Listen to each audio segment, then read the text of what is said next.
Robert Eisner, Here. Ned Stachin, Here. Dave Fox, Here. Mark Simpson, Here. Jay Tulin. I'm gonna have to chat. Yep, be acknowledged by chat. Here. Okay, Guy Wolf Here. and Rich Berlandy. Here. Okay. Awesome, thank you. Okay, so the first item under new business is 402 Farmington Avenue LLC. And do we have someone representing the applicant? We do. Tom Daly, for the record, with Milo and McBroom.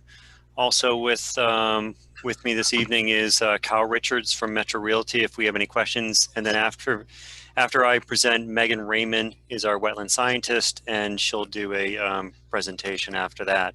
But thank you for having us on the agenda this evening.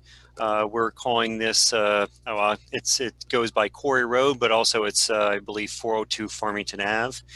This is a parcel that is located to the rear of Farmington Ave.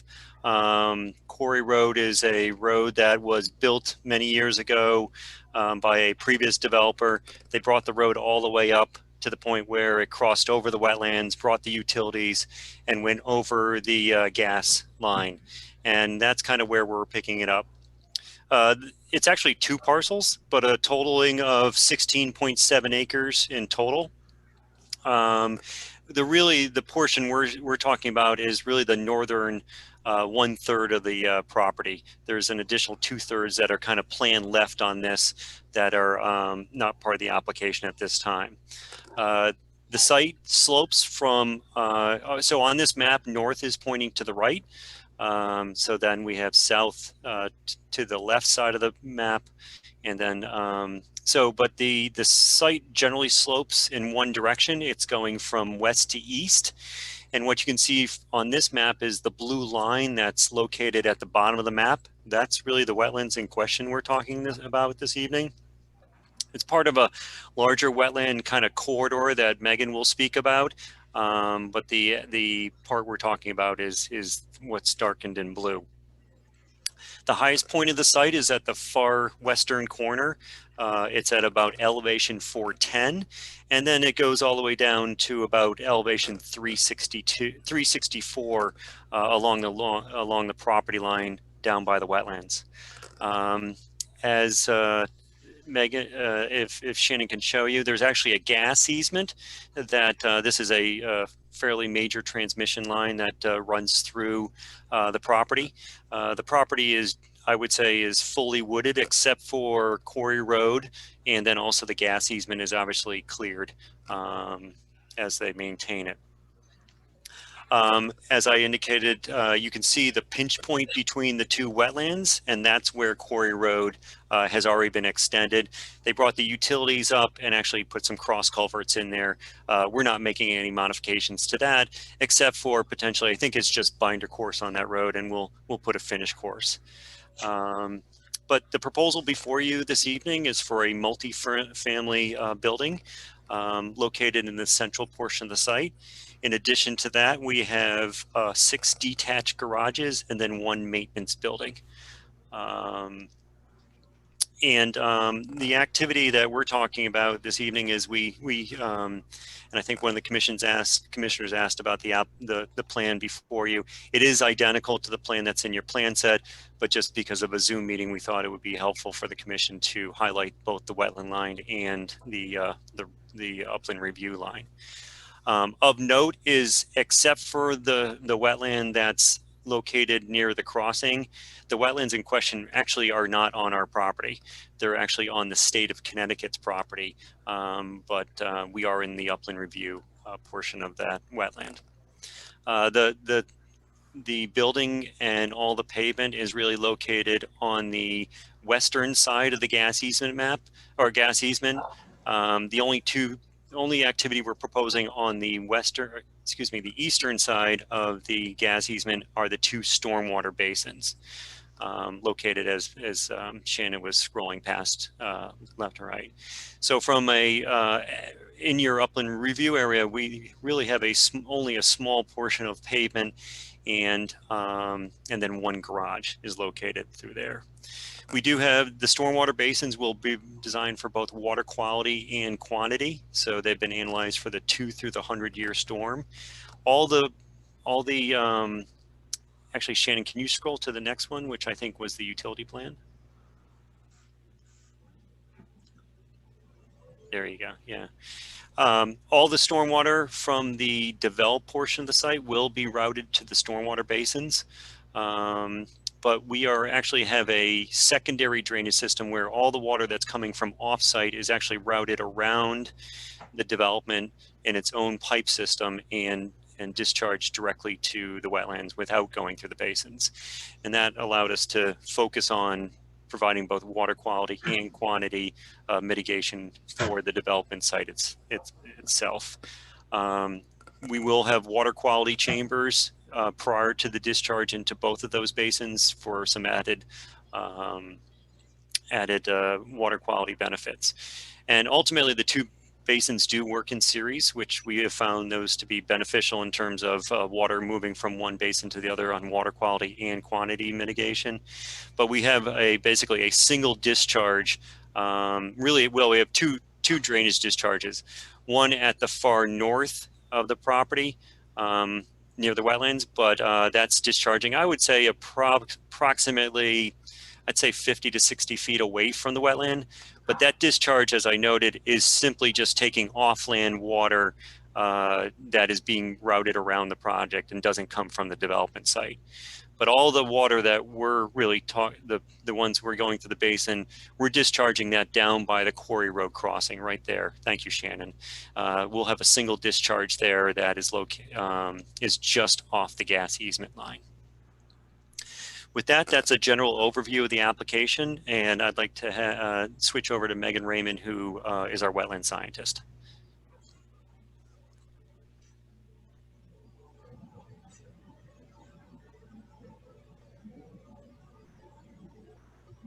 Yeah, let me see. Hi, good evening. For the record, my name is Megan Raymond. I'm a professional wetland scientist and registered soil scientist with Milona McBroom. I'm just wanting confirmation that you're able to hear my audio okay? Yeah. Yes. Okay, great, thanks. Thanks for organizing the Zoom conference this evening. It's quite nice to have this opportunity as opposed to in-person gatherings presently, so appreciate the technology. What we're looking for here at the 402 Farmington Avenue site, the Quarry Road site, I think the best, let's just zoom. Let me go back to the, I think we can speak to either the site plan or the final page of the site plan's fine, and maybe we want to zoom towards the end of the final, or the second figure 2 in the wetland delineation and impact assessment report, because that might be the most salient for discussions this evening. Here we go. Yeah, this is perfect. So this is the existing conditions overview of this parcel. And as Tom described, we have two parcels, one sort of butterfly-shaped larger parcel, and then a smaller parcel that sits to the east.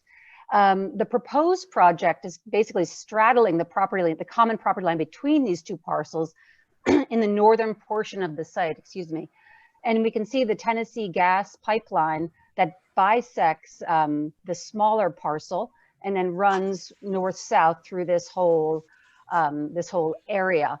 Portions of the pipeline easement are in upland areas, but as we move to the south as well as to the east, we see this low-lying wetland corridor that flows at a very low gradient to the north within the Trout Brook watershed. The wetlands on this property were originally flagged, I believe, back in 2017 by Eric Davison, and I went out this past winter and spring and verified and augmented the line a bit in the to the east of the or basically adjacent to Quarry Road. And within that augmentation, and it was actually originally identified as this potential occurrence in the original wetland assessment report, is we did complete a full vernal pool assessment within this complex over the past breeding season in 2020, in the spring of 2020. And what we're seeing out here within this low-lying drainage corridor is with the interventions and like with seasonally high, or just with high groundwater and interventions in constructing the pipeline easement, we have a couple of areas of discrete depressions within the wetland boundary that are very narrow and quite deep, that are providing currently obligate wetland breeding habitat for wood frogs. That was the obligate species, the obligate amphibian we did find within those two blue areas that are identified on this drawing. As we move to the south, we have a nice red maple swamp, seasonally flooded red maple swamp. It's actually just south of the depressional area. And there was seasonal inundation in that location, but a very shallow water column, no breeding there, as well as offsite to the south in the scrub-shrub corridor. So, so essentially what we're looking at with this wetland corridor, which occupies approximately a little bit less than 2 acres between the two parcels, is a mixed class wetland with palustrine, red maple swamp wetlands to the south, these sort of depressional emergent systems that occupy the center portion of the gas easement in the central portion. And then as we move to the north, we have another emergent wetland system, and this is the wetland that's most proximal to our proposed activity. And in that location, the wetland is primarily occupied by, there's a lot of Phragmites in that section of the wetland, as well as a small forested area to the east. So that, again, we're looking at about a little bit less than 2 acres of total wetlands on the property. The upland areas, as Tom described, are currently undeveloped, but we do have this existing wetland crossing over Quarry Road that there's twin, I think 36-inch diameter concrete pipes that convey the drainage beneath Quarry Road. And as well, obviously offsite to the east, we have the public works area and some other developed infrastructure adjacent to Route 4.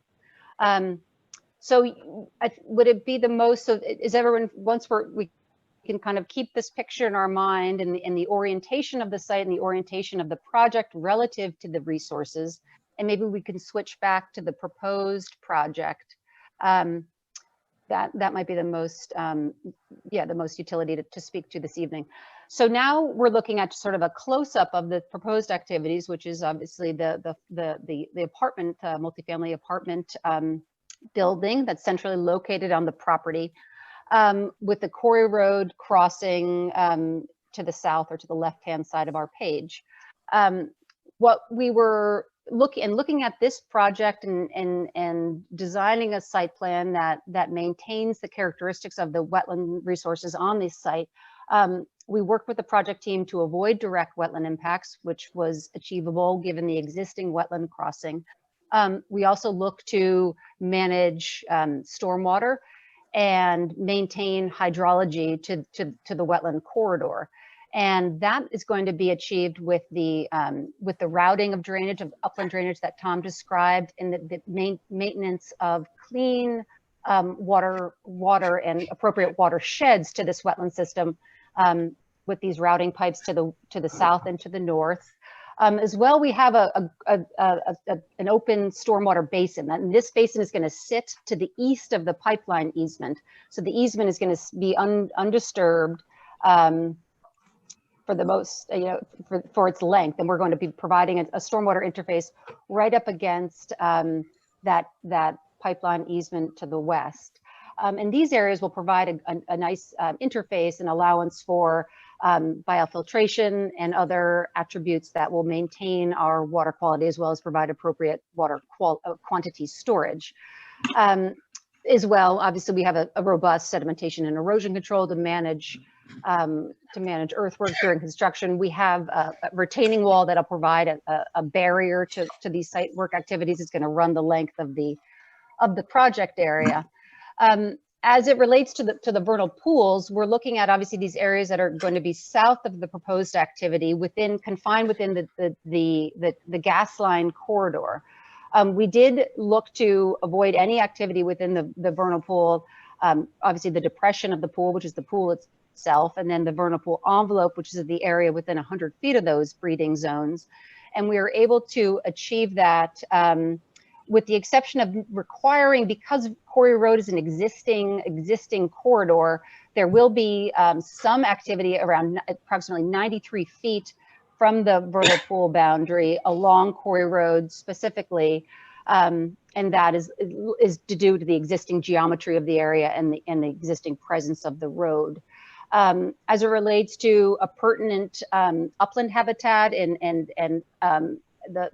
the habitat requirements that are required outside of the breeding pools, these systems appear to be relatively confined, or they're actually, like, we should probably also mention that the numbers of egg masses within these areas were not extensive. I think it was 18 egg masses in one and approximately 20 in the other. So we're looking at small single species utilization. And the corridor itself, the wooded corridor and the areas to the south appear to provide will provide the utility of a pertinent habitat outside of the breeding period. So we're not looking to modify any of those attributes with this site plan as well. I believe that this evening is just a brief overview, so I'm happy to stop there, but I'd be pleased to answer any questions that you may have and turn it back to Tom to summarize. Thank you very much. Thanks, Shannon. Thanks, Megan. But Shannon, I think that generally is the conclusion of our presentation. But as Megan said, myself, Megan, and actually Kyle Richards are more than happy to answer any questions the commission may have. Okay, sounds good. Thank you, Tom and Megan. We'll go around and see if there are any questions from the commissioners. Rich, if you're ready, did we go alphabetical? If you need a little more time, I can move on today. But Rich, if you're ready, do you have any questions? Yeah, just a couple of questions. So the drainage in this area is generally south to north, if I'm understanding this correctly? Yes, the wetland corridor, yeah, it's a trough that goes, the drainage that, there you go. So, yeah, so there's actually a large offsite drainage or watershed that comes off of Prattland Pond in the back of those lots and kind of flows through the site. So the overland flow from the site is really a west to east, but then as it enters the wetlands, it flows a north to south direction. So it starts up the top of the map, goes down, crosses underneath Quarry Road, and then keeps heading down. Ultimately, I believe the land trust has some property just to the south of our property. So now I'm confused. Is it running from the northern end down to the land trust property, or Correct. in the other direction? Correct. No, northern end towards the land trust property. Okay. Because I took a look at those culverts underneath the existing culverts under Quarry Road, and it looks like those are pitched as if the drainage was heading to the north. So I'm a little bit confused there. Yeah, and I guess when I say flow, I think it's pretty flat. We'd have to, can you zoom in even more? I will. See if we can see the inverts there. This invert, I got, was that 353. 5. 335, and this is 354.1. So 354.1, and it's overwritten over here. I'd have to grab, we can move to the survey page. Yeah, this is 354.2, 354.1. And Megan, I'm correct on the flow through the wetlands, correct? Well, that's not, I think the culvert pipes are, Looks like this is pitched. interesting because, Yeah. yeah, exactly. When you're on the ground in looking at the scrub swamp as it relates to the wetland corridor to the north, that flow direction is to the north. Okay. So that is opposite from what you're describing. Oh, sorry about that. Okay. Yeah, So Piper Brook is in West Hartford, so it must be going to the north. So I stand corrected. So Megan, this moves all to the north? Correct. Yeah, exactly. That's my apologies. That's Okay, But okay. This So is you're, the overland flow from west to east, but now it's just moving this direction. Correct. Okay. okay. So, Yep. so you're intercepting the off-site flow and then redirecting it at the basically the north and south parcels to get the water, off-site water around the parcel. Correct, because there's a sizable off-site watershed coming from Pratland Pond, and instead of just letting that flow through the construct or through the development site, we have a pipe at the top of the slope, right there, that picks up anything that kind of even before it gets into our, just as it gets over the property line, and we pipe that around, and then there's a small pipe on the northern end that we pick up and we route that also, and that has its own separate discharge. Okay. And so you have two concentrated discharges from those two drainage systems. That's correct. Where does the discharge from the two water quality ponds So discharge? to the south, that actually it joins up with. So Shannon, keep moving to the left. So though the overland flow that I just described and the basin that do join up into a single pipe.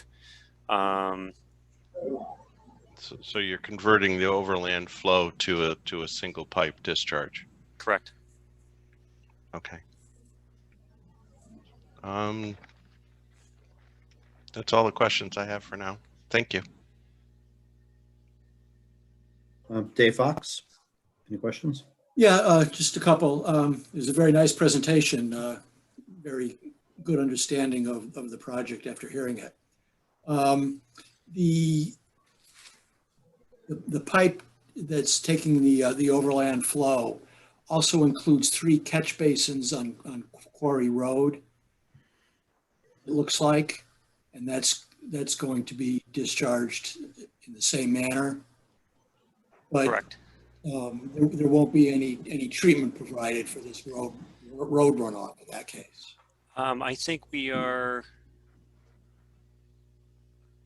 I'd have to see.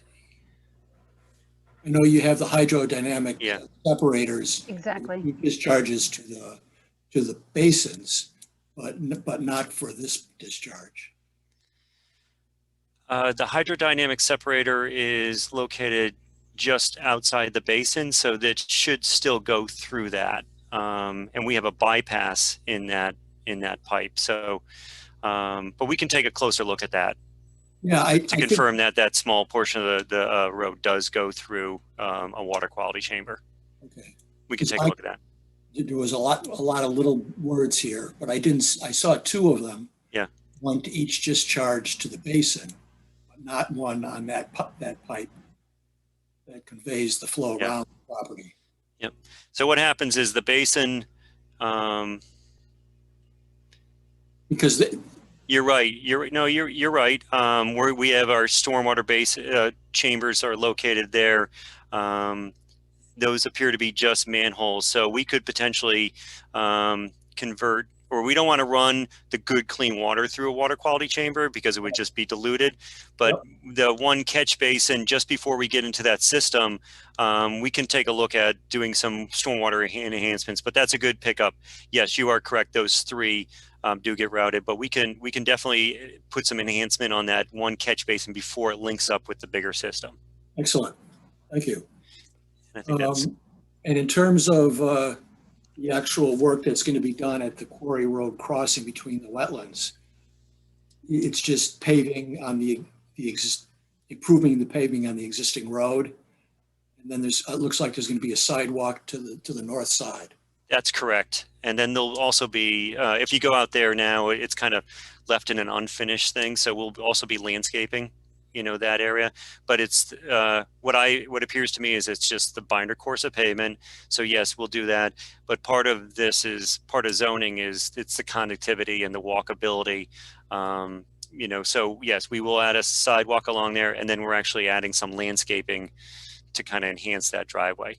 But those are the only improvements we're proposing along Quarry Road at the crossing. Okay. That's all I have. Thank you again. Ned Stanchion? Yeah, so, I'm just trying to see on this map that, it looks like there's 3 pipes here, or is it 2? It almost There, looks, there are 3. there are 3, okay. And they're concrete? That's correct. That's So looking what, for my here's my, photos. yeah.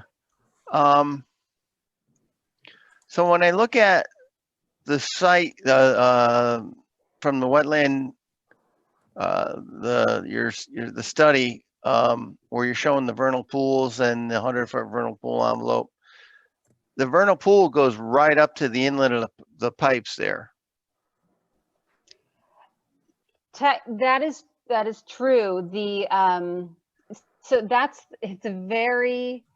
the gradients through there are incredibly flat. There is really not a lot of topography within there. It's effectively, an excavated depressional areas within that. So there was no way, we didn't actually identify egg masses right up at the culvert inlet, but because it was a connected surface water feature, there was no way to discern. You had to, Yeah. you encapsulated the entire area. So that's why that is like that. It was just a uniform open water feature within that excavated trough. So then, I guess I'm having trouble is- trying to figure out, all right, so is there an ongoing water course through here that's coming out of the outlet, and how does that relate to, the 2 storage basins that are here? I mean, is that kind of dashed line a little bit of a center line of, I mean, like, what's happening to the road, the waterway on the outlet of the pipes? And my concern is how, where is it going in regards to the sedimentation pool ponds? Oh, it's not, I mean, the sediment, they're completely, those are separate. I mean, you can see actually, if you took off the shading, I mean, this whole system is it's just low-lying, uniform, like flat topography through. You can see spots in that are, very little topographic variability. So but the potential for interaction from any surface water within the wetland is not, there's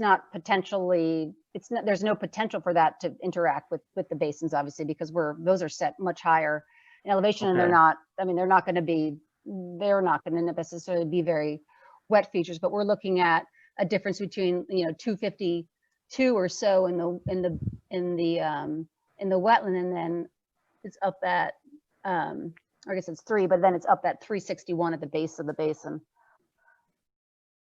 Okay. Yeah, we don't. Well, the invert is what, 353 at the outlet? It is. And then our basins are up at, we have our top of berm at 366. 6, okay. So we're yeah, I see almost that. 13 feet higher to our top of Okay. berm. So Yeah. basically, as the water moves from south to north, that'll just continue as it does today. We're not making any modifications to that. And as Megan says, it's so flat. I think the water just kind of, it's pretty much like an equilibrium in this wetland area. Okay. And we're up in the landscape above that. And so I don't, as Megan said, there will be no interaction between we're really keeping them separate. Okay, that's my concern. All right. And I mean, and there's no, it's likely to do, I mean, there's likely some backup of ponding as a result of those pipes and the elevation they were set, which is, that's what's creating the ponds to begin with. Or anyway. All right. So then when the water, all right, so then when the pipe that's carrying the water from the upper section of the the project to avoid the water going through. And then, like you said, you merge with the 3 catch basin of water. And I know you discuss it, okay, we can do something to keep that water cleaner coming into there. But then I'm confused as where it comes down further and you have the manhole near the top end of the sedimentation basin. And then there's another pipe with, I don't know if that's going to be an outlet or an inlet, like an overflow outlet or an overflow inlet. It's a good question. And Shannon, can you blow up into that area a little bit? And what happens, so if you see, we have our pipe coming down and we, the pipe that we talked about picking up the overflow, and we have manhole. What you can't see is there's a small outlet control structure in the basin. So that's, the water's actually going into that. So the two of those, the water coming out of the basin and the overland flow combine into that larger manhole, and we have a single discharge. So those are actually two systems converging into a single discharge pipe. Okay. And that's, we just, there was, with our ability to getting pipes across the gas easement is critical. So at that point, we've already coordinated with them. We had some dialogue. We actually had to go do test pits along their gas main because they didn't know where it was, and we had to figure out the depth of it. But the intent here was it gets very tight against the wetlands here. So in this one, instead of having a separate discharge pipe just for the overland flow, and normally in a perfect world, if it wasn't a gas easement, we might have ran that pipe straight to the wetland, but we had to cross the gas, and you have to cross that gas easement in only certain locations. So we joined the two together to have a single discharge. Okay. We're trying to minimize as many crossings of the gas main as possible because it's complicated. Okay. That's all the questions I had. Like how many units is this expected to be? Approximately, or?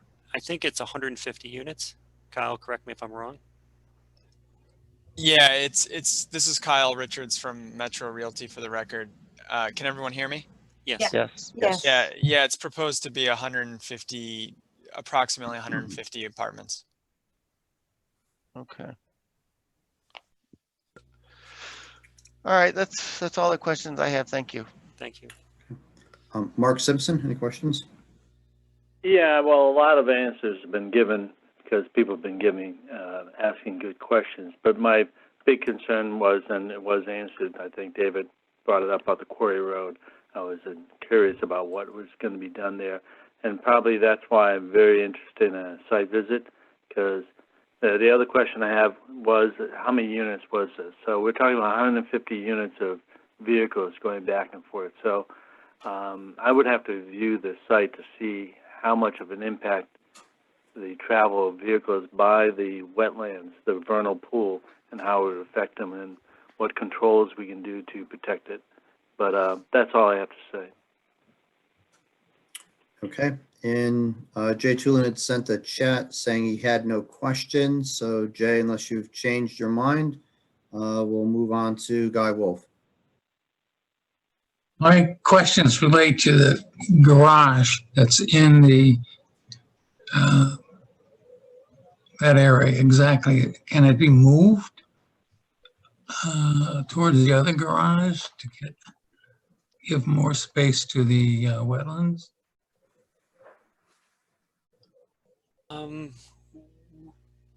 We can take a look at that, and then, but we're trying to. The garage spaces are typically dedicated to individuals, so we're trying to balance, make sure that we don't have them stacked all in one location.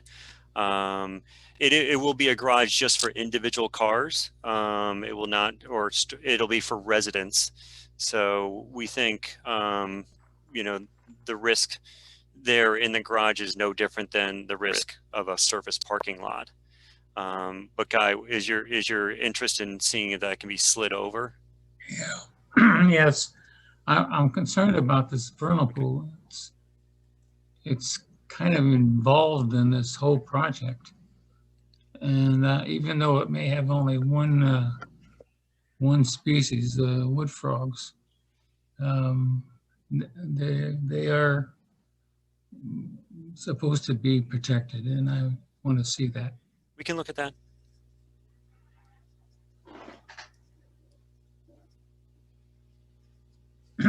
That's all I have. And I'll Bob, follow up on, jump in here? yeah, Robert, I'll follow up on Guy's question, because I had that same comment. And I recognize you're trying to provide some balance as to where the garages are located. And I recognize that there's parking in between the two garages that are on the lower side of the site plan. But I do think we should look at maybe sliding those garages further away from the vernal pool. So we can evaluate that. I think everyone is going to want to take a walk at the site. Tom or Kyle, when was the crossing of that wetland originally installed? I know you said it was put in previously. When did that occur? I'd have to be, it was put in way back, I believe a church was approved for this site. And let me just see if I can. I know. Yeah, this is Kyle Richards. I think the approval occurred in the early 2000s, but the road did not get put in until, I believe it was between 2007 and 2010. So it's been in for about 10 years, as I recall. But it was all that was completed with respect to that approval for the Baptist church. Okay, thank you. And I may have missed it in Tom or Megan's comments, but what's the separating distance from the vernal pool to the edge of the development in the garage area that we've talked about? Well, I think Shannon, can you go back to? I mean, to say the garage we're looking area. At a couple hundred feet. Yeah, it could be yeah, it's probably 150 to 200. Another 100. Exactly. Because the orange line is the 100-foot vernal pool envelope, right? So Correct. That's correct.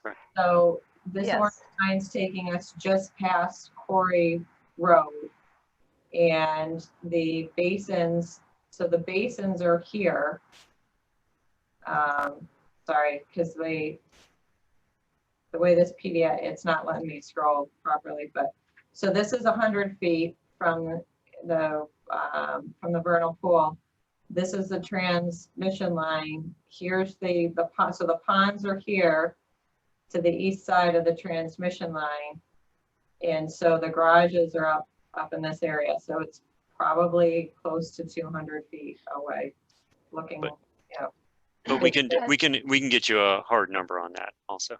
It might be helpful to try to superimpose this. Yeah. Here to get the two, either show the vernal pool here or show the development on the aerial, just an out. I think that's a great idea. We can definitely do that. Yeah. Not a problem. Thank you. And then my last question is, so the area where the residential units will be going, it's currently undeveloped, right? You said just the road went in and there's been no other prior use of the property? That's correct. It's wooded. Okay. Thank you. That's all the questions I have. So before we move on, are there any other questions from any of the commissioners? Yeah, I just wanted to confirm again, right now, there's no plans for the area, the parcel, like if you go back to the vernal pool sketches? Not at this time, no. Okay, but it is a possibility, or you own that, or if you go forward, you'll own that property. Correct. Yeah, this is Kyle Richards again. So the area to the north, the entire two parcels, the aggregate's about 19 acres.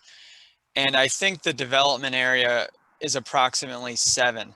So the areas in question to the south, as you go towards the land trust property, we're in discussions with the land trust about either by way of a conveyance, a gift, or a conservation easement, giving away a significant portion of that. So to answer to your question, it's still a work in process. we've had those discussions. Megan, of course, has been involved because we're eager or interested in giving away a piece to them that has the most ecological benefit, given that they have adjacencies with the land that they currently own. So what I could say is a significant portion of it is we're working through that process with them. And then for the balance, we haven't even really studied it. It was very clear to us that the development area that made most sense was that northern portion, and that's where we are inclined to stay. Okay. All right, thank you. Okay, so at this point, it's probably appropriate to have a motion to accept the application. Dave will do that. Could you repeat that, whoever moved? Dave will move to accept the application. Is there a Ned will second? second. Ned will second. Okay. All those in favor, signify by saying aye. Aye. Aye. Aye. Any opposed? And we see that Jay is also an aye. Okay, motion carries. And so, go ahead, Shannon. No, I was just gonna say, you're correct. Next thing is the site walk. So, yep. Okay. Yeah, I think the general consensus by several commission members was to have a site walk. So Shannon, what would the dates be if we wanted to schedule something? So, I'm suggesting we try to get this done before Thanksgiving, just from a weather standpoint. Our next meeting is right after Thanksgiving weekend, so obviously no one's doing a site walk, the Sunday of Thanksgiving, where we've all got other things to do. So we can do as early as this Sunday. I cannot do Saturday, but we could do this Sunday. We can do next Saturday, but I have a conflict in the morning, so it'd be the afternoon. Sunday the 15th, or Saturday and Sunday the 21st and 22nd. So we just pick one date, and then because we'll have the site walk that we have to do for 1179 Farmington Avenue. These are going to have to be done on separate days. I think we can't. So we're going to have 2 site walks between now and Thanksgiving, I would think, unless we want to make one long morning of it and plan for an hour here and then an hour at 1179. Okay, would it be feasible to do one this Sunday and one the following Sunday, the 8th and the 15th? Is that, do the commission members know their schedule? Sounds good to me. I'm okay with that. This is Ned. This is Rich. I won't be available this Sunday, but if everyone else can do it, then we can work around it. Okay, and Jay says he has a conflict also. Yeah, I won't be there either. So, and no Guy. So Jay, I don't know if Jay's been attending because I think he's had health concerns. yep. So Jay chimed in already. So we're set there. So Ned, so Robert, you can do this Sunday and next Sunday. Ned, how do you look? I was okay on both Sundays. And Dave, you said yes to both Sundays? That's right. And Mark can do both. Mark can do both. And Rich, you can do one. Correct. Okay. All right, we want to go ahead with this then, do this one on the 8th? Yes, it sounds like a good plan. Of 4 members, okay. Megan and Tom, can one of you be there? Does that work on your end? I think, yeah, I think we can work it out. No problem. If you'd like. It would normally, I've been pushing it up to 8:30, either 8:30 or 9 a.m. I've been pushing them up to 8:30 so that it lets everyone get off to do other things with their day. So 8:30 on the 8th. Yes. That's fine. Yeah, I live right around the corner, so that's easy. So. Okay, now a follow-up question for you. Megan, I'm assuming wetland flags are out there, so we'll be able to see those. You should, yes, be able to see those. Okay. Tom, you're gonna love this question. Any chance we can get a couple of reference stakes out there to have an idea, maybe, we probably don't need way back here, but I don't know, commission members, would you like, we've got the transmission line as a reference. Is that sufficient as we look at the aerial? We'll be able to orient ourselves with the road, orient ourselves with the transmission line. We know the detention basins are here. We'll see the cross culverts. We'll see Megan's flags. Do you want a portion of this driveway continued to be staked out? Are there other things, or do we feel there's enough? We've got enough physical evidence here for reference.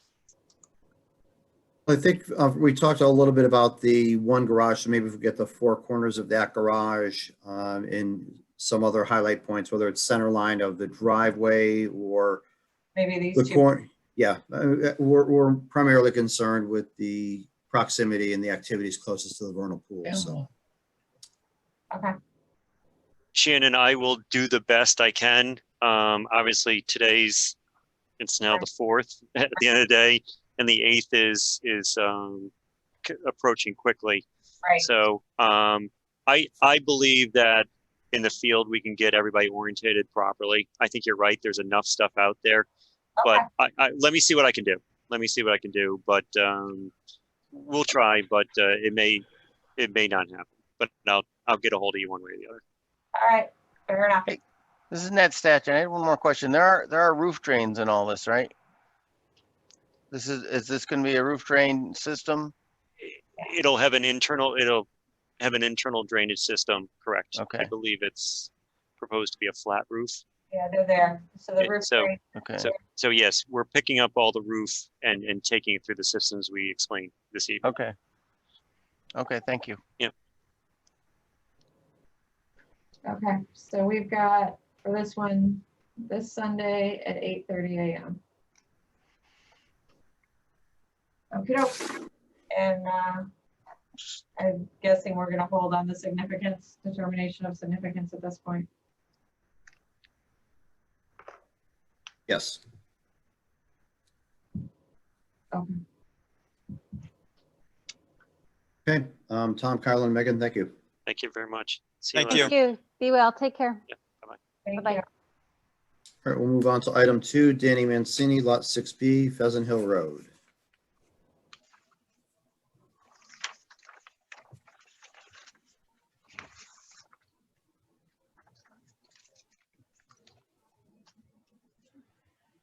All right, let me see, because we're at 7:40, so we should.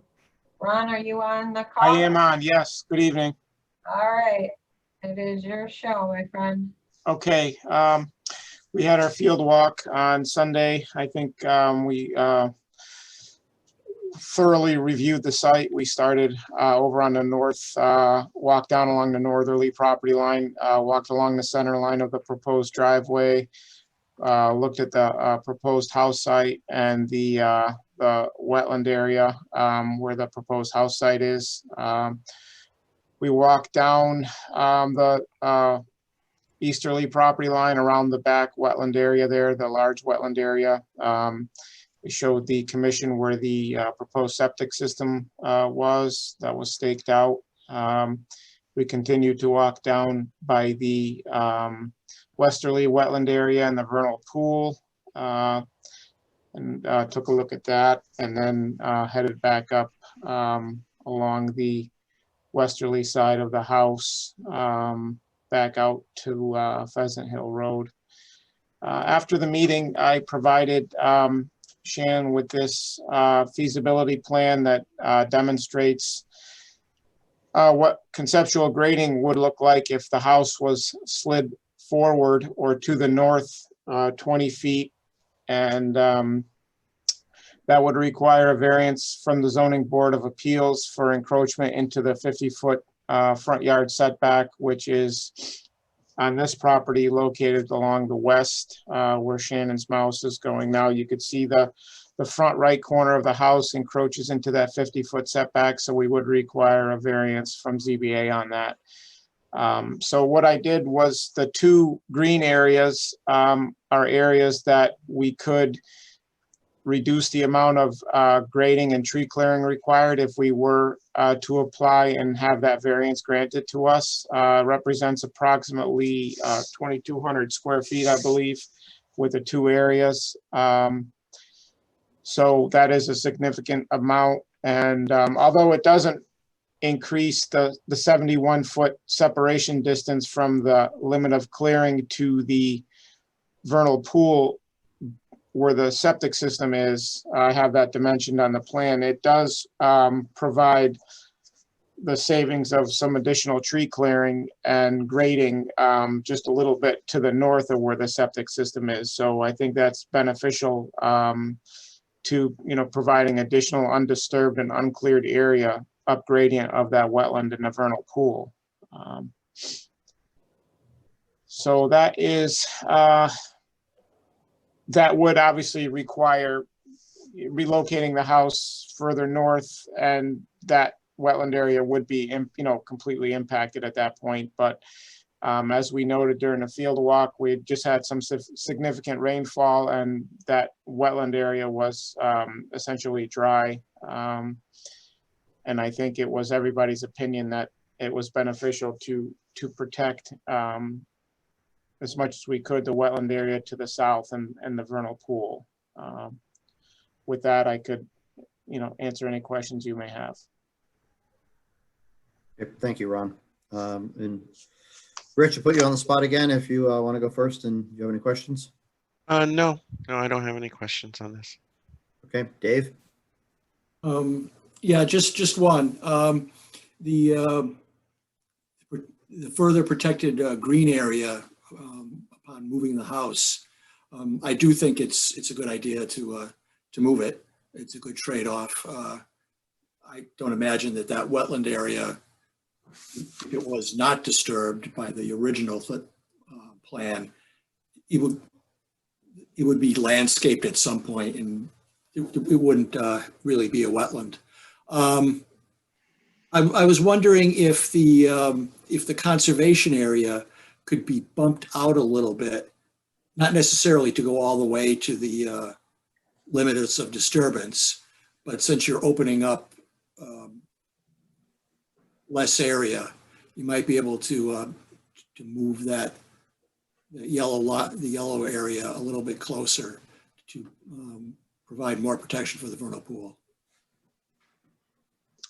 That's that I would have to discuss that with the applicant, but there is the possibility of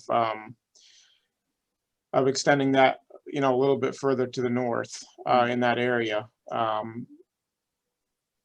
It seems Yes. that the distance between the edge of the conservation area and the limits of disturbance is Yes. narrow in other places, and that's where it's the widest at this time. Yep.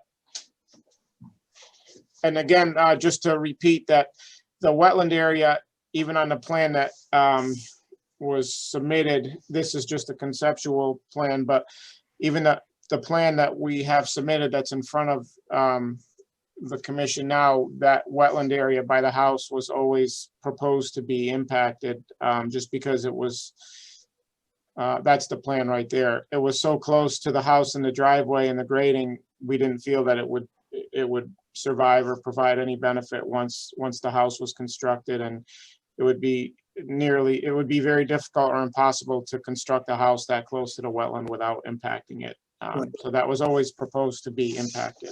Okay, Thank you. thank you. That's all I have. Okay, Ned?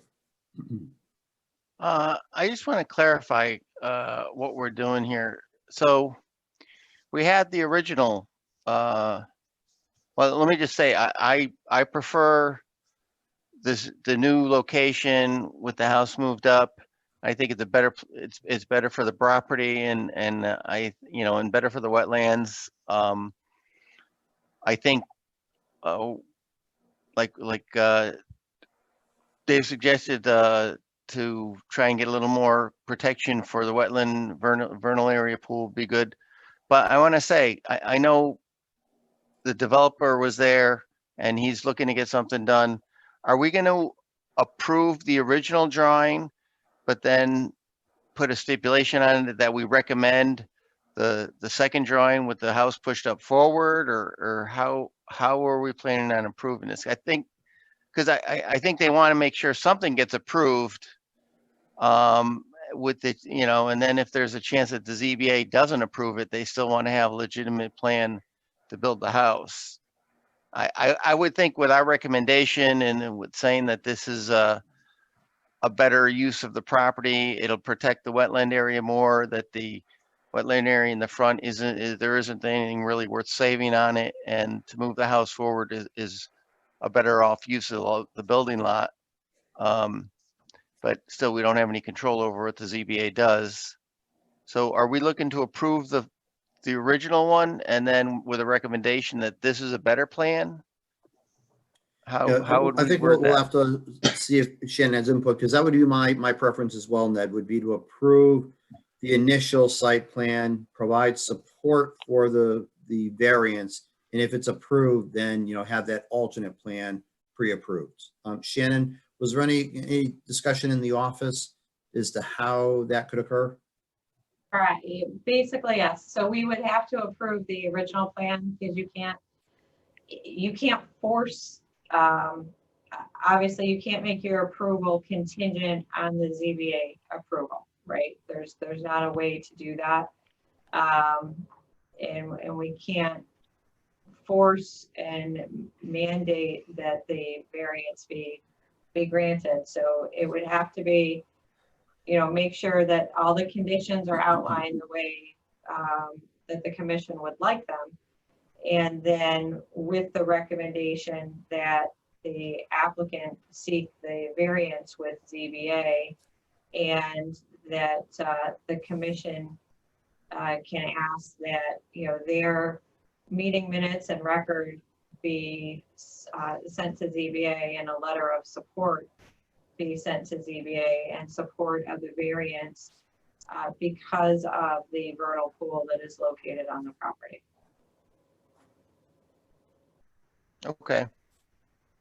In doing that, Shannon, would the applicant have to come back to us after they get the variance, or we could have that alternate plan approved provided the variance is granted? Correct. Okay. Yeah. Okay, all my questions were answered at the site visit, and I had no problems with, you know, building over that existing small wetland area that really didn't amount to anything in an effort to provide more buffer area to the significant wetland area at the rear of the property and around the vernal pool area. So that's what, you know, as we discussed, that's, I think, would be the best way to go with this. Thank you. Mark, any questions or comments? Yes, I have just one. Following up what Commissioner Fox is talking about is where he was talking about extending the conservation area towards the vernal pool. We usually put medallions up to signify the conservation area, but do you feel there's something more that needs to be done to protect that area, protect against future owners or this owner's encroachment on that area and affecting the vernal pool area? I looked at some recommendations from Davidson Environmental. I didn't know if you were thinking that direction.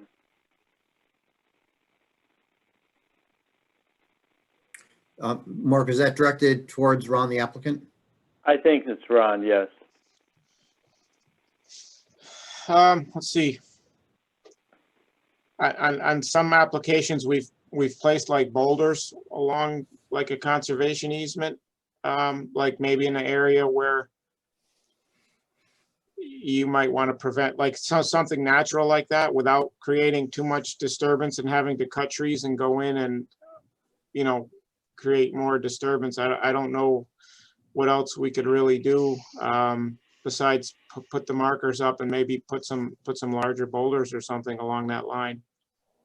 Kind of demarcating it. And of course the trees would still be there. But I don't know that I would have any other suggestions that would still, not be a barrier for wildlife. Eric Davison, I think, is with us. Eric, would you have any suggestions? Yeah, hi everybody. If you can you hear me? Yep, I'll stop. Yeah. Hi. Yeah, I there's two things I would like to see. Boulders generally do work, if it's sort of a separated boulder, not a wall, but even just something that would keep vehicle access. In other words, keep landscapers from accessing that area with equipment. So you could have like, a couple foot wide boulders every 10 feet or so, just to keep equipment out of there. That'll keep that area naturalized. But aside from that, I think the best thing is the conservation easement. If we can get to that point, having the, legal protection over that area, I think would be the best option. Boulders as a secondary.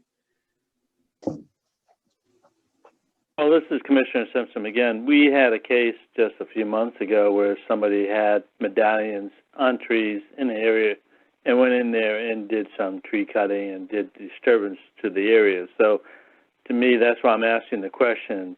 To me, a little metal medallion on a tree is not sufficient to discourage activity in the area. So Yeah, I agree.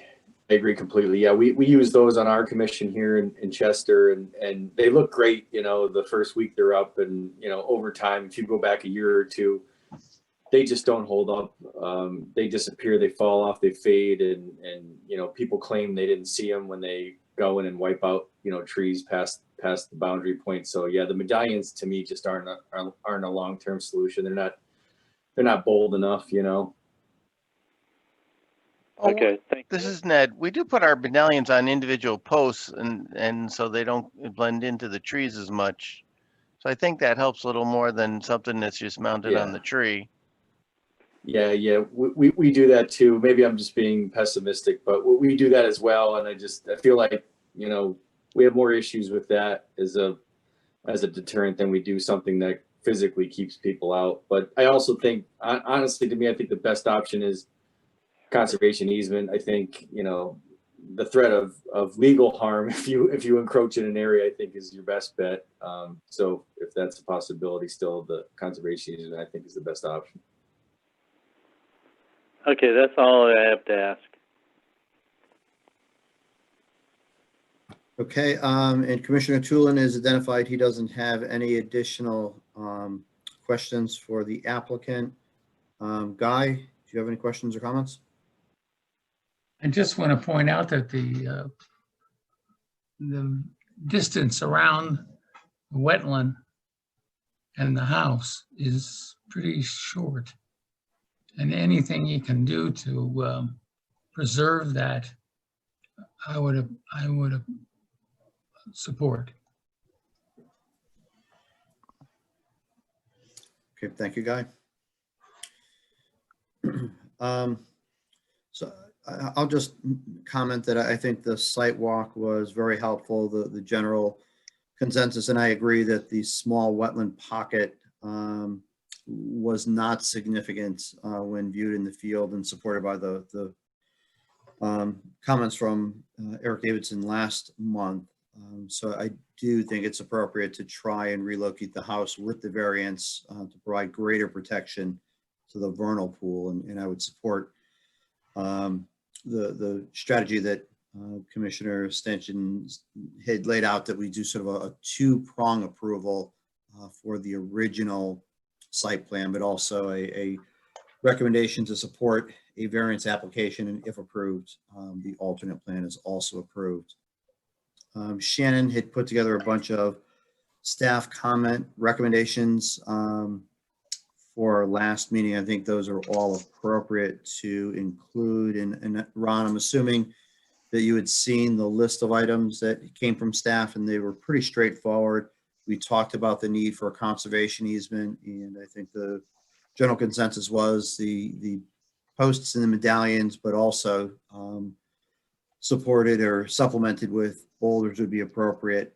That an integrated pest management program be developed for the landscape maintenance of the property, erosion control plan be bolstered, and that any sort of erosion control that was installed be inspected by the town staff and by the engineer or soil scientist every 2 weeks. And when there are events greater than a ½ inch of rain, and to integrate the recommendations for protection of the vernal pool. I think those are the major comments that we had. There was one comment about the propane or oil being used for the heating, and where will the tank be located? Yeah, I can answer that. The applicant confirmed it would be propane heat, and the tank would be located somewhere near the shed, near where the driveway is, just so that it would be not too far from where a truck would fill a tank, somewhere in that location there. Okay, and that's an above ground tank, It would be below ground tank. a below ground tank, okay. Yep. Okay, So Ron, then you're familiar with the comments that had come from staff, and those are all acceptable? Yes, yes. Yeah, I guess we should just discuss, the only one I think was left up to the commission was, we had proposed an infiltration trench. If the commission is satisfied with that, for the roof leader drains, that's what we currently have proposed. There was some discussion about a rain garden, but I just made the point that I didn't, and Eric also confirmed that we shouldn't clear additional area to get a rain garden in the location where the infiltration is now, if the commission is in agreement with that. I think that's a good plan. Okay. Yeah, especially in light of the fact that we're going to encourage relocation of the house, so the use of the rain garden area, or the use of the wetland area for rain garden probably doesn't make sense at this point. Okay. Is there any further discussion by the commission? Should we roll the staff recommendations from last month's agenda notes into the form of a condition of approval? We need to do significance first, please. Yes, we do. I think there was general concern by the commission for the vernal pool, but there seems to be adequate separating distance and safeguards in place to minimize the impact.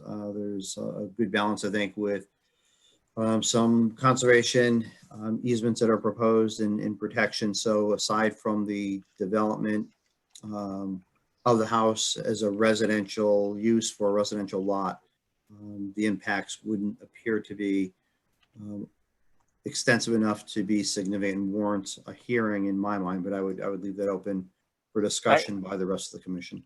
This is statute, and I would agree with that. I'll make a motion that this is not a significant use of the property. I'll It's not second a it. significant activity.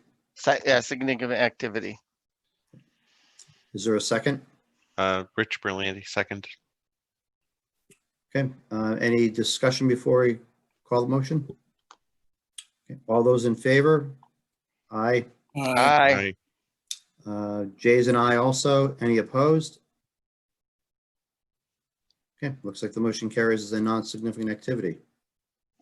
So Shannon, thanks for keeping us on course. So now we'll go back and see if there's a motion to approve, which would be a two-step approval approving the initial application as submitted with the staff conditions and including a recommendation that the commission provide a letter of support for a variance as a mechanism to provide greater protection of the vernal pool. And should that variance be granted, the alternate site plan provided to staff be approved. And I think we want to add that the developer work with the staff to maximize the conservation area around and the protections around the area of the vernal pool. Yes, Is that would be good inclusion. So is there a I'll someone make make- that motion? I will make that motion. I'll second that. It's Dave. All those in favor signify by saying aye. Aye. Aye. Any opposed? And we have an aye from Jay, so motion carries. Thank you very much. Okay, thank you. Ron will follow up in the next day or two. And Okay, thank you very much. Have a good night. Thank you. And Sandy, I know we did a lot of talking there. Do you think you captured everything, or do you need us to circle back on any of the details? No, I think we're good. Okay, thank you.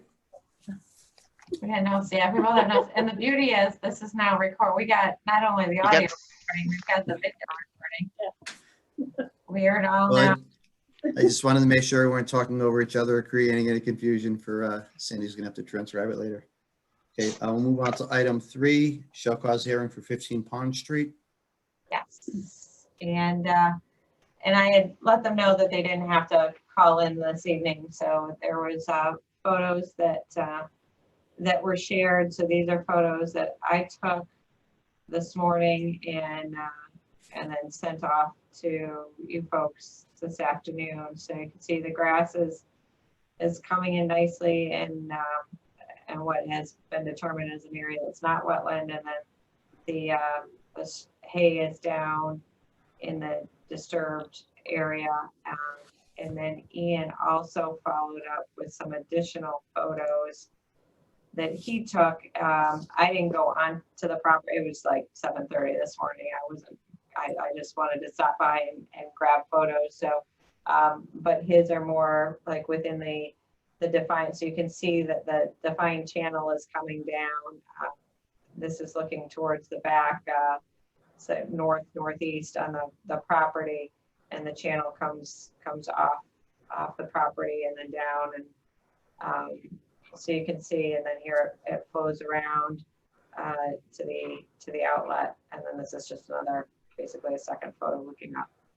So you can see the hay that's in place, and the swale has been, worked to be redefined.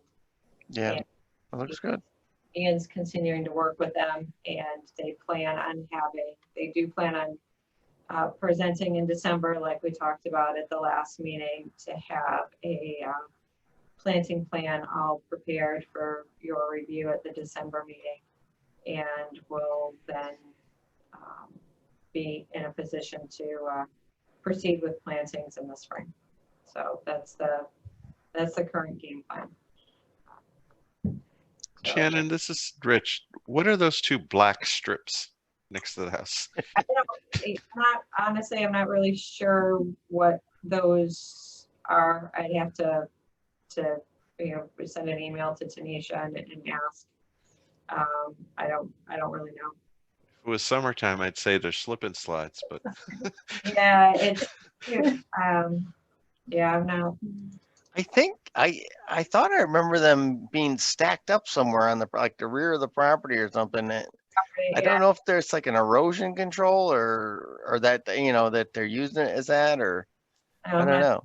Or if it's something the kids are using, I'm not sure. Yeah.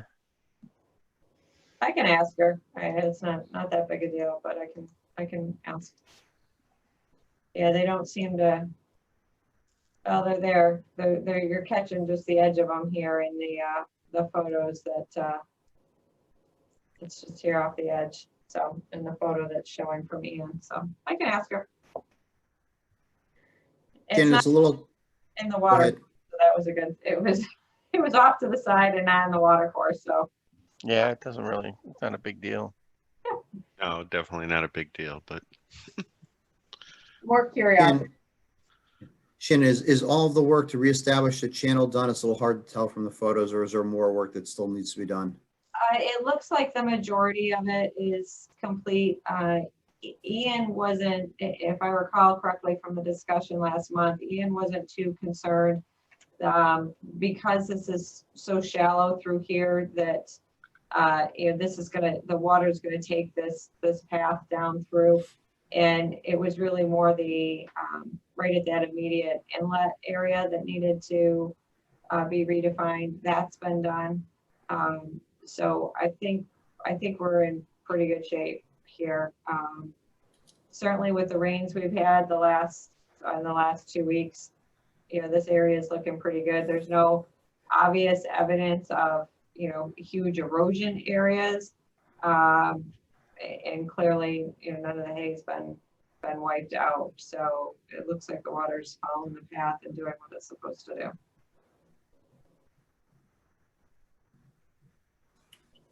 Okay, thanks for the overview. Are there any other comments or questions from the commission? Jay's popping something up. Are we inclined to lift the cease and desist, or do we formally need to see and approve the planting plan? So I modified the cease and desist to allow them to do the stabilization work. But typically we have left the cease and desist in until we have the approved planting plan, and then I'll modify it again to allow the planting to take place with specified conditions and timeframes that get put on associated with that planting, so that, you know, we're ensuring that this takes place next spring and this doesn't drag out till, okay, now we're into next fall and whatever goes on, et cetera, so that we still retain some control and keep defined timeframes and parameters on this. And then once all the work's complete and we're just into monitoring at that point, then the cease and desist can be fully lifted. Okay, and Jay acknowledged that he just wanted the clarification. That's what he thought, and so that answers that question. Okay. Shannon, in terms of, because we're going to have to determine whether we are going to impose a fine and the extent of the fine, correct? Well, you can make, so we're back to, because we have received advice from our attorneys regarding this. So the commission doesn't impose the fine. The way the town ordinance is written, the commission doesn't impose the fine, or zoning enforcement officer imposes the fine. So you folks can make a recommendation to the zoning enforcement officer, and he can take that under advisement in totality with the rest of the information that's been presented to him with respect to that. So, but technically, you do the show cause hearing to determine whether or not there's an issue and if a permit is, if there's a violation that in fact has taken place. But from a fine standpoint, the fining rests with the enforcement officer. Okay, thanks for the clarification.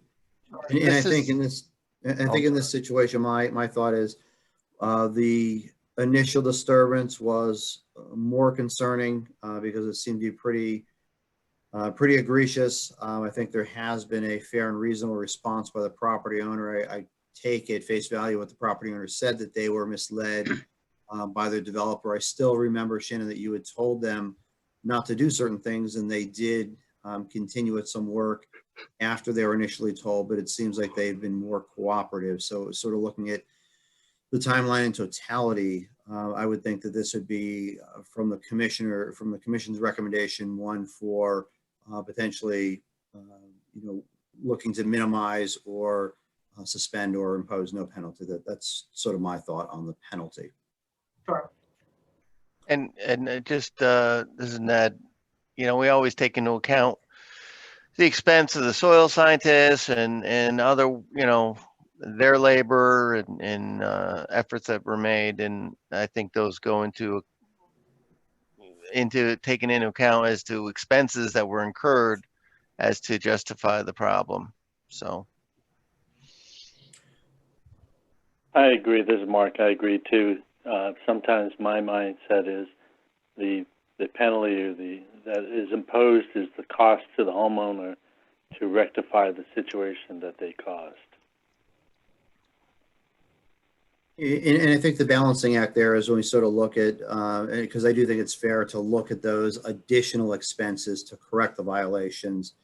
In the end, was the project, did it cost more than if they had not encroached into the regulated area in the wetlands? So that it's punitive, but it also would deter anyone else. You don't want other people with regulated wetlands in areas to say, well, I'm just going to go ahead and plow through and do what I want because in the end, I'll get away with it and I won't have to pay as much. Here, I think the economics are probably such that they've spent more they spent more than they would have had the violation not occurred. And then we also had a chat response from Jay, sort of concurring that he was agreeing with that course of action. And he's concurring. Okay. Other thoughts by the commissioner for guidance for staff on penalty or weight of penalty? Okay. Any other thoughts at large on this cease and desist order? Okay, so then Shannon will table until December and we'll have the report at that time. Is that correct? Correct. Yep. So it'll be back on the agenda for December. Correct. Okay. And I think we can move on past item 3 onto item 4. And Shannon, based on your email, we're not going to do too much with this application or this matter tonight, based on our agreement, recognizing the applicant's circumstances. We're going to table it until December. Correct. Yep. So the only thing for this evening is just to confirm the site walk date, and also just confirm everyone got Ed Pollack's letter, which hopefully you should have all seen that. So Yes. Ed Pollack's summary memo, but yes, due to a death in the family, we've agreed to postpone having Ed here this evening, but not a death in the family on the property owner's part. And so out of consideration of that, agreed to postpone really any detailed discussion until the December meeting. So that'll take place in December, and Ed will be here to do a full discussion of his investigation and findings with the commission at the December meeting. So certainly if there's any questions with respect to that report, you can get them to me in advance. I'm happy to share them with Ed in advance. It is fairly thorough. It's thorough and at the same time simple and logical to move through. So it's 8 pages, but it was a quick read. So and then we'll do the site walk, and Ed's prepared to do the site walk with the commission, and we can get that taken care of. So if I know we kicked around earlier in the night on November 15th, so if that works, we'll do the November 15th at 8:30 in the morning, and I'll coordinate with all other parties. That sounds good. And I agree, Shannon. I thought Ed did a nice job with his report. As you said, it was concise, it was well laid out, it was easy to follow, and it affirmed some of the dialogue that the commission had.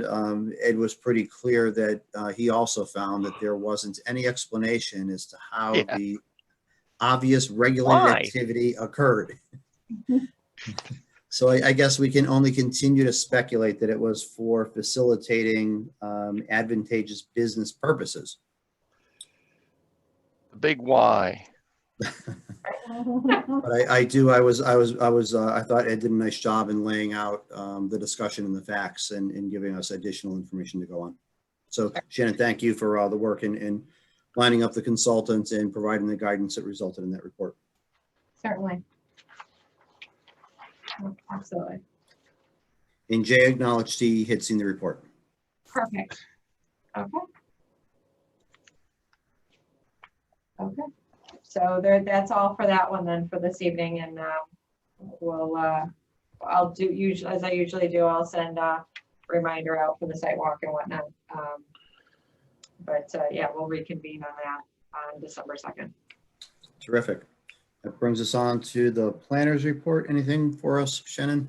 Yes. Actually, I'm gonna tinker here a little bit. We'll see if I can get this to pop up. I should have done this before.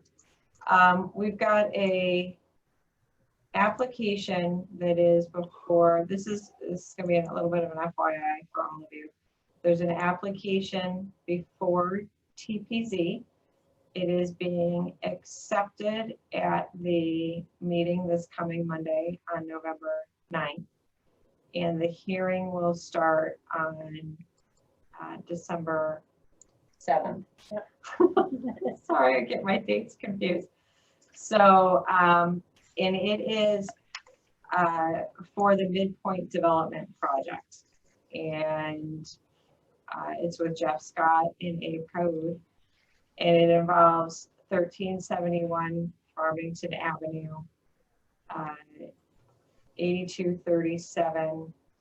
It involves this parcel here, and it involves 8218. It is for a zone change from, it is currently zoned BR and C1. I'm assuming everybody can see my screen. You can see what I'm looking. Can I interrupt you for a second? Is that the rails to trail near it? Yep, this is the rails to trails. This is the Okay. Kingston River. Here's Brickyard Road. Here's Toro Loco. Okay. Yep. This is where the new hot dog stand is up here on this property. Yep. Okay. So it is before TPZ. So this midpoint development zone is a newly created text regulation. It was created, let's see, it was approved fall 2019. So I had started it, Bill Warner had started it, I took it over, and then Mark DeVoe finished it when he arrived. And so this is the first time that this zone is being implemented. And this first step is a zone change, a master plan, and the use designation, so the special permit for the uses. There is no site plan approval in this first step, so there is no shovel in the ground. If the master plan and zone change is approved, they have to come back to TPZ with a site plan that has fully engineered drawings, fully detailed drainage, fully everything, utilities, landscaping, etc. So this particular point in time, it's more a higher level overview of the property to land this zone here and have the master plan, which has the conceptual spacing of the buildings and trail extension of the trail network that is proposed as part of this. Because of that, it is not coming to inland wetlands at this particular stage for the zone change. It will come and follow the usual protocol at the time of site plan when they're putting the shovel in the ground. So we're going to land the zone over these next few meetings, assuming that it's approved. If it's approved, they've got additional engineering work to do. When they come back, at that point, then it'll follow the usual protocol that you folks are used to seeing, and that this application will have to come before inland wetlands and get its review and approval prior to TPZ being able to review and approve the site plan. Obviously they've got frontage along the Farmington River. There's 100-year floodplain, and there is bordering wetland delineation. There are no wetland pockets in the center of the site. Obviously, I wanted to make you folks aware so you understood the process in as it's going through, because there'll be signs, there'll be public hearing notifications. We expect a decent bit of chatter on this, and wanted to make you aware of the sequence of events so you understood that we certainly are not bypassing the Inland Wetlands Commission. That is no one's intent. I have suggested to the applicant that perhaps it may be beneficial to them to do an informal conversation with you during this phase. They are considering it at this particular point in time. So at this point, they are not acting on that, but that may change. So. Shannon, is there a concept? I mean, is it mixed use? Is it high-density residential, or is that not disclosed at this point? No, it is mixed use. So that's the purpose of the midpoint development, is that there will be mixed use. So the McCallum building is part of this, and repurposes the use of the McCallum building. The Midas that's here is owned separately, so that is not part of this development. So obviously it has shared driveway, so the use and function of that parcel isn't going to change, but it's not part of the overall application. But the McCallum, the historic McCallum buildings are being repurposed for a variety of things. The hot dog stand is staying. A retail building, I believe, is being proposed here. I want to say there's 7 residential buildings scattered throughout here. They will be, the intent is that they are apartments, mix of, I believe, studio, a single bedroom and 2-bedroom apartments in a variety of buildings, and an isolated retail building here. This parcel here where the hair salon is, that is not part of the development. As part of the development, they have already worked and had conversations with the DOT Rails group, and we are going to have, what's proposed is a lowering of the rails to trails here. So they're going to hold the elevation here at this abutment, come down to then create a spur to the baseball field, the opportunity for a spur to baseball fields, but then continue a spur that, and they are actually going, as part of their proposal, show the construction of the bikeway down, basically not along riverfront, because they had to be mindful of grades and floodplain locations, but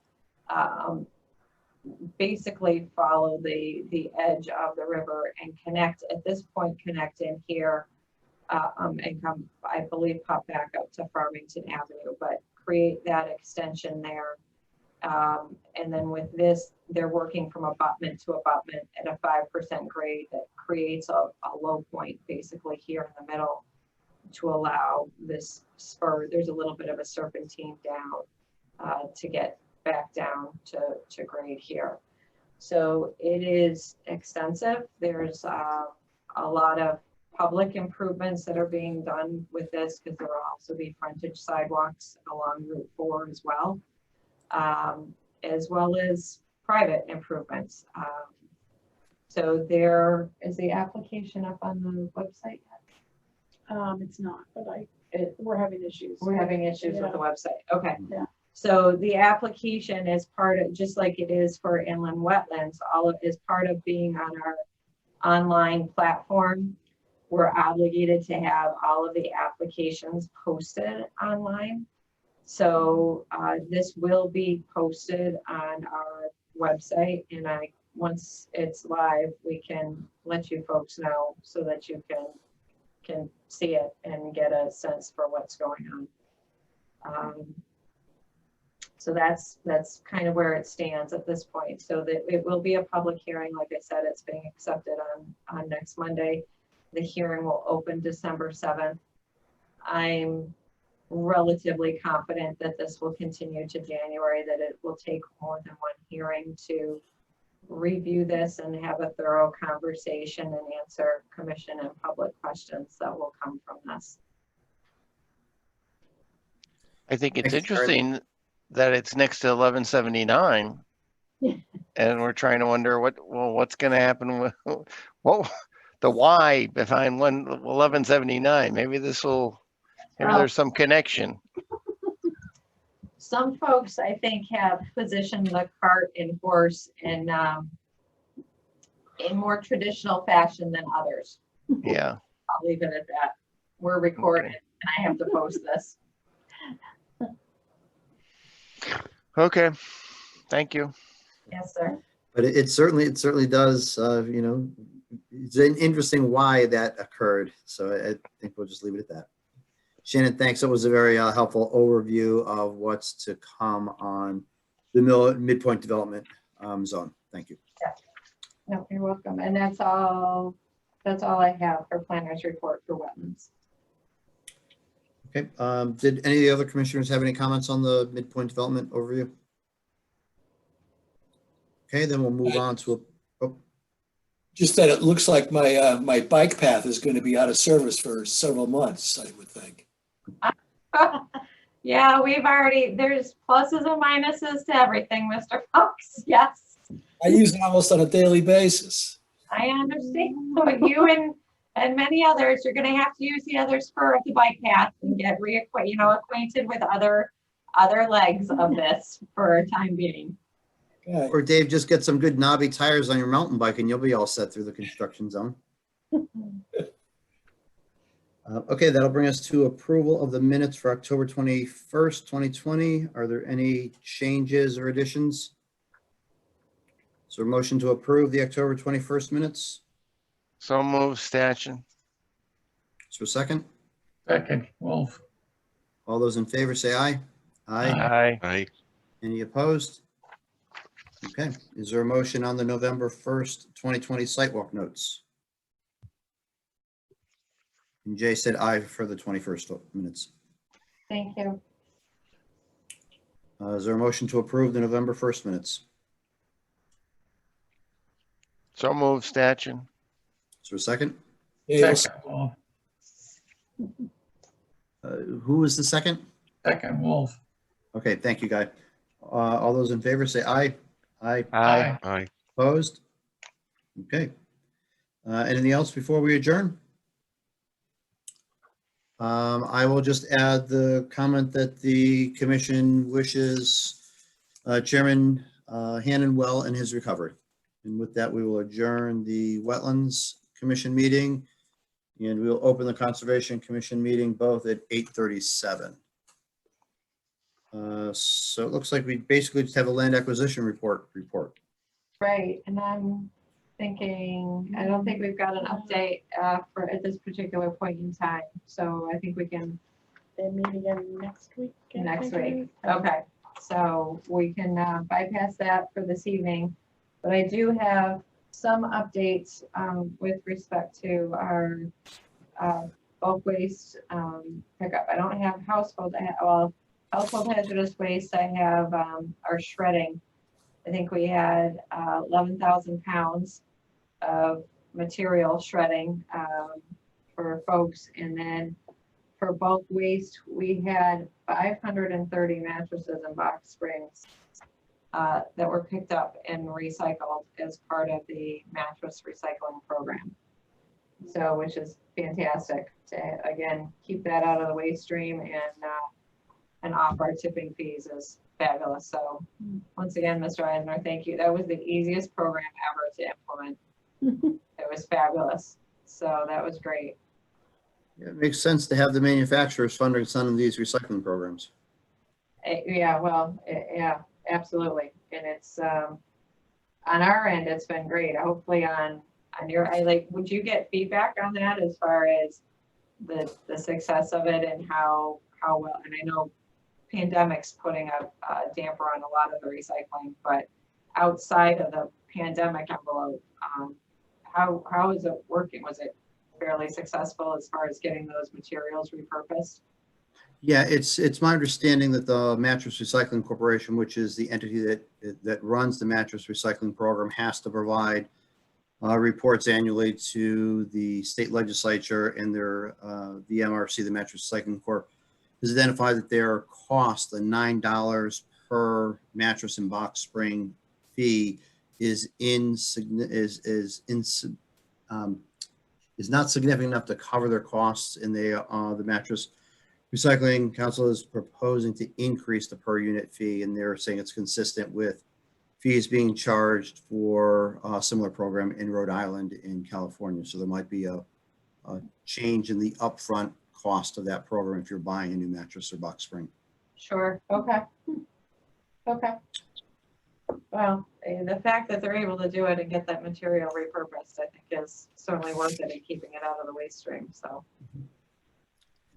So Great. that's great. Like I said, we got 530 picked up, which is a good thing. And as I we've thought talked about, I'm always amazed at how much never actually makes it to pick up by the town. There's a lot of stuff that gets put at the curb, but an awful lot of it seems to go elsewhere. Yes, yes, Purposed in other ways. it certainly does.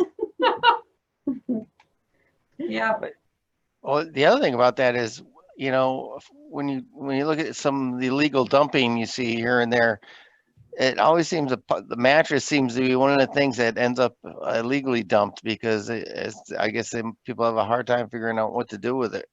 right, that and tires. So Yep. with this opportunity for for at least the recycling program, and folks know about it, you know, and we do it twice a year. So typically it's not too big a deal to, you know, hang on to them and get them out to the curb when that opportunity comes around twice a year. So I think we've seen less mattresses ending up in odd places around town, which has been nice too. So, great. Perfect. Okay, And so then- that brings us to approval of minutes. Is there a motion to approve the October 21st Conservation Commission minutes? So moved. Is there a second? Aye. I'll second Statchen. All those in favor signify by saying aye. Aye. Opposed? Motion carries. Oh, And Jay Tulin has said, have a great night all. See you in December. Thank you, Jay. thank you, Jay. And I think we are ready to adjourn. Is that correct? I think so. I'm ready. We can adjourn it. Can adjourn at Is that a motion? 8:41. Good night, everyone. Good Good night. night. Good night.